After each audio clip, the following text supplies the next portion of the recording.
Hey folks. Alright, so now that we've talked a good deal about motion, velocity, acceleration, forces, momentum, and energy and conservation laws, now let's take a look at when things are spinning. So far we've done a little bit of circular motion stuff, specifically about something revolving around something else. And that's all good, and that's nice. There's another way too. An object itself could just be spinning.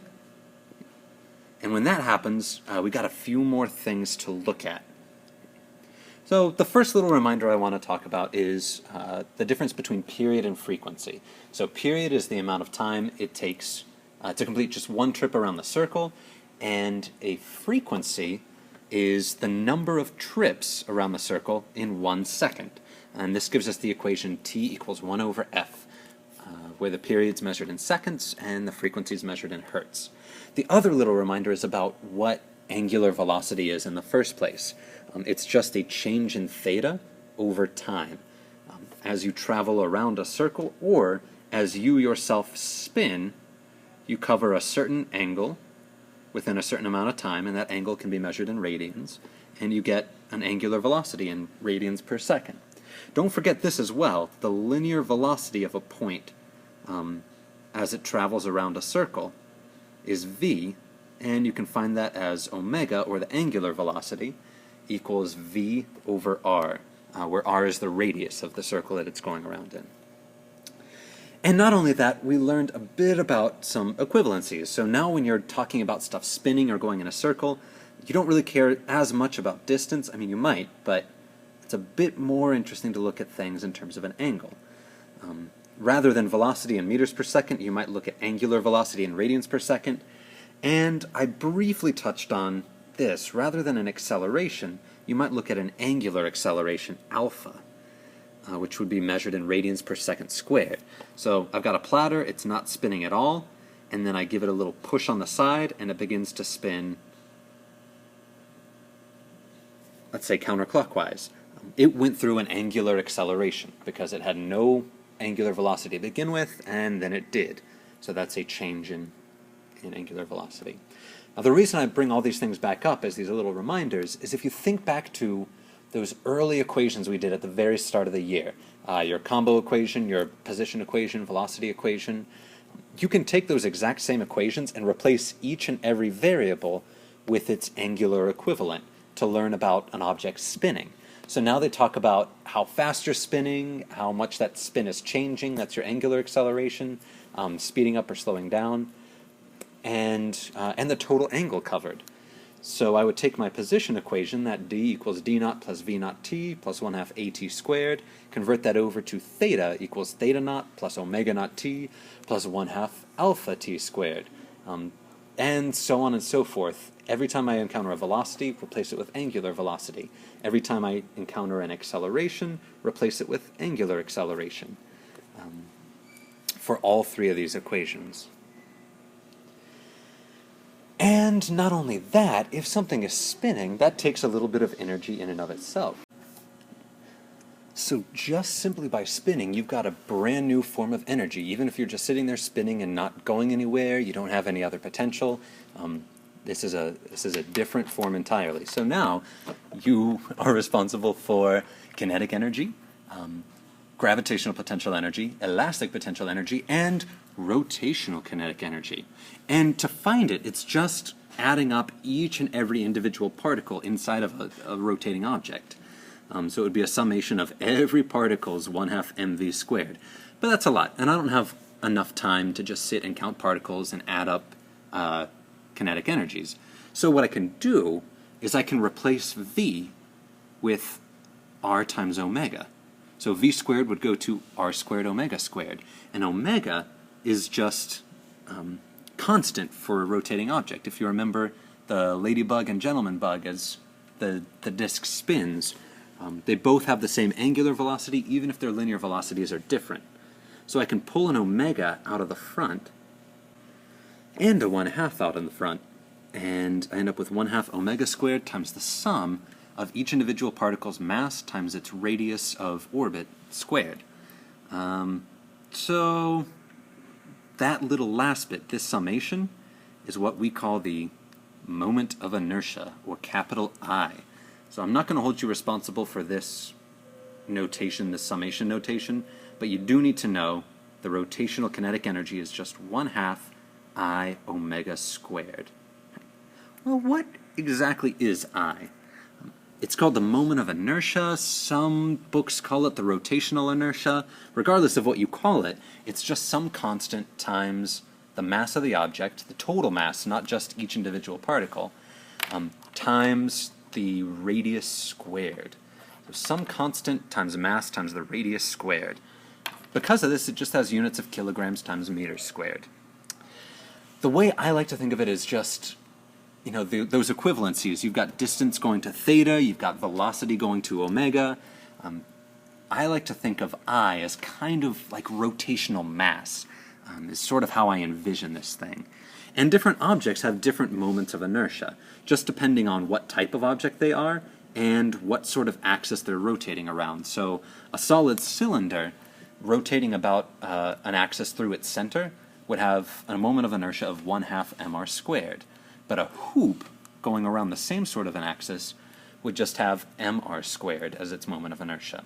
So I will give you this chart basically for any test or anything like that. I do not expect you to memorize various objects' moments of inertia.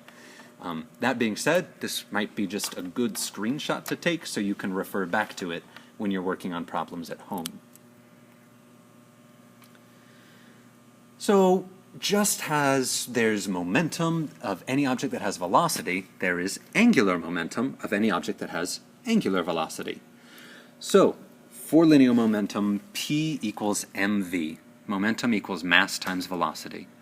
But now that we're dealing with angular things, stuff that's spinning, the angular momentum of an object, which is denoted by L, capital L, equals I, that's just the replacement for mass when you're spinning, times omega, the replacement for velocity when you're spinning.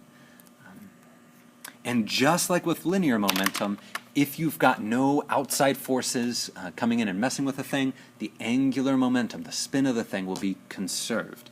Now, that's actually why if I'm spinning in a circle with my arms out, kind of going all Julie Andrews and The Sound of Music, right? And then all of a sudden I bring my arms in, now I've changed my moment of inertia, right? Because my moment of inertia is going to be some constant times my mass times r squared. And if I decrease my r, I decrease my moment of inertia. Well, for angular momentum to work, if I decrease my moment of inertia, I have to increase my angular velocity for angular momentum to stay the same. The last little bit I want to talk about is torque. Now, torque is what I like to think of as a replacement for force in the angular realm. So to change an object's velocity, you need an acceleration. What provides that acceleration? Boom, force. Similarly, for something spinning, if I'm going to change its angular velocity, its omega, as it spins, its radians per second, it needs an angular acceleration denoted by Greek letter alpha. And what provides an angular acceleration? Torque. Torque is just the product of a component of force that's perpendicular to the axis of rotation and multiplied by the distance away from that axis of rotation. That's a big old mouthful. So I would instead write it as torque equals r times f times the sine of theta, where theta is the angle between r and f. And again, r is just the distance away from the axis of rotation.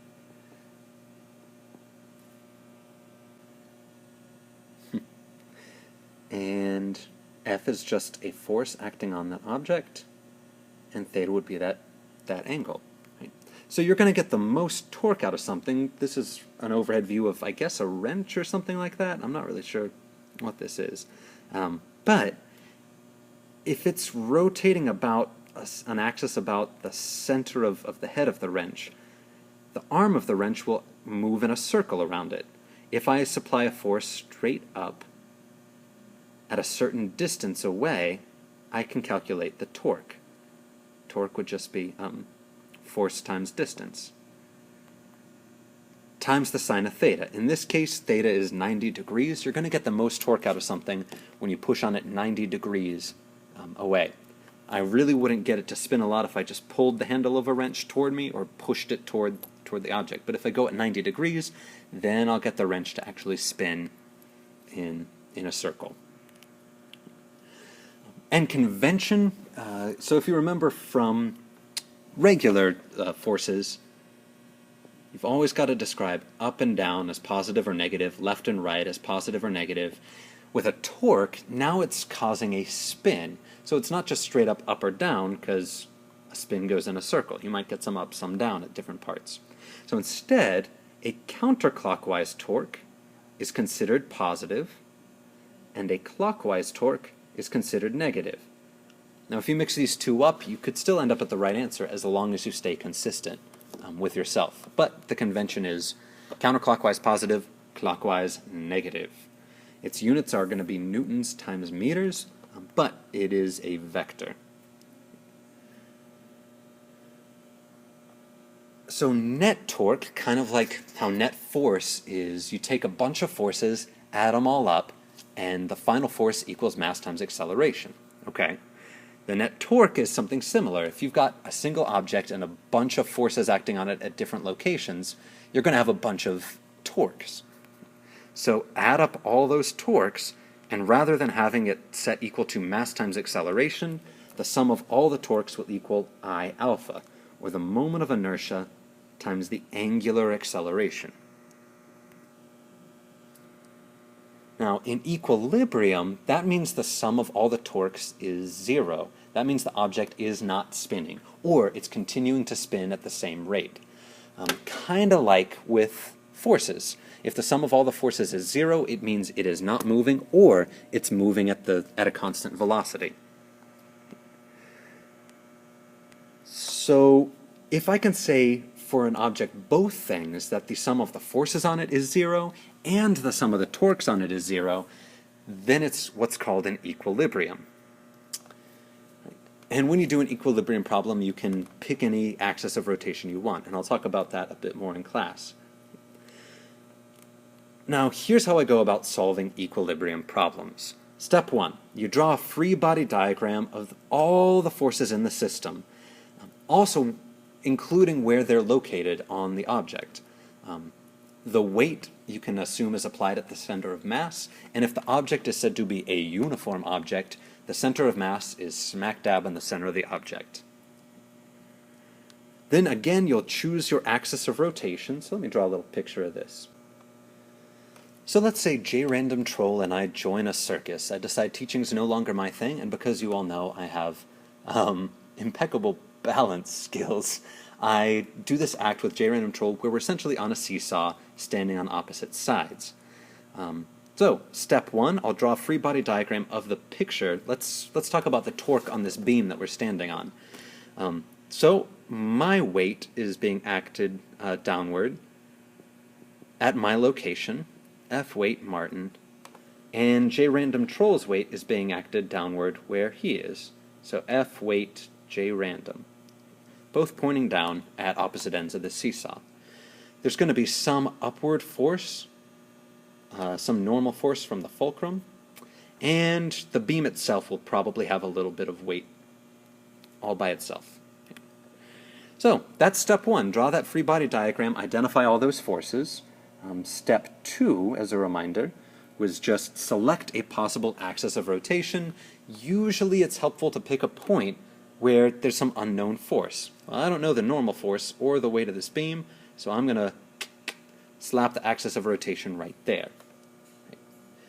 Step 3. Make a note of how far each force is away from your axis of rotation. So there's nothing that says I have to be the same distance away from J Random Troll, so I'll say RM for R me, and RJ for RJ Random Troll. Make a note of those distances. Cool. Next up, you're going to decide which forces are attempting to rotate the object counterclockwise or which are trying to rotate it clockwise. So looking at this picture, I've got the axis of rotation right in the center of the beam. I'm on the far right side of it. So if no other forces existed on this thing, I would cause the beam to rotate down clockwise. So I would treat my torque as a negative one. Meanwhile, J random troll, since he's on the left side of the beam with the axis in the center, if I went away, he would cause it to rotate up clockwise. So that means J random's torque is positive. Next up, set the sum of all the torques equal to 0, assuming it's an equilibrium problem. If it's not an equilibrium problem, if the spinning is increasing or decreasing, I would set it equal to I alpha. But if it's not spinning, or it's spinning at a constant rate, I would set the sum of all the torques equal to 0. So the sum of all the torques would just be J random's force times his radius times the sine of theta, which is going to be 90 degrees, because here's the r-axis, here's his force, that's just 90 degrees. Same deal for mine. Mine would just be 90 degrees, and the sine of 90 is just 1. So I would take all these torques, his and mine, and set them equal to 0, where mine gets a negative out front. So his weight times his radius has to equal my weight times my radius in this one example. Not only that, I could then set the sum of all the forces equal to 0. If you call up or down to be positive or negative, then I could solve for any other unknown forces. So once I've figured out what my weight is, or what J random's weight is, or whatever it is that I'm trying to solve for, then I could just, from here, all I got to do is look at, well, that's a downward force, that's a downward force. I would treat those as negative versus the upward normal force. Solve for that normal force that way. Whew. All right. And with that, we have extended our list of angular equivalences. We've got distance going to theta. We've got velocity going to angular velocity, acceleration going to angular acceleration. Mass has an equivalence of a moment of inertia. Momentum, angular momentum, and force goes to torque. But all those same equations that you've already learned just hold out. So we'll do a lot of problems in class, specifically conservation of angular momentum and torque problems. But until then, have a great something. Bye.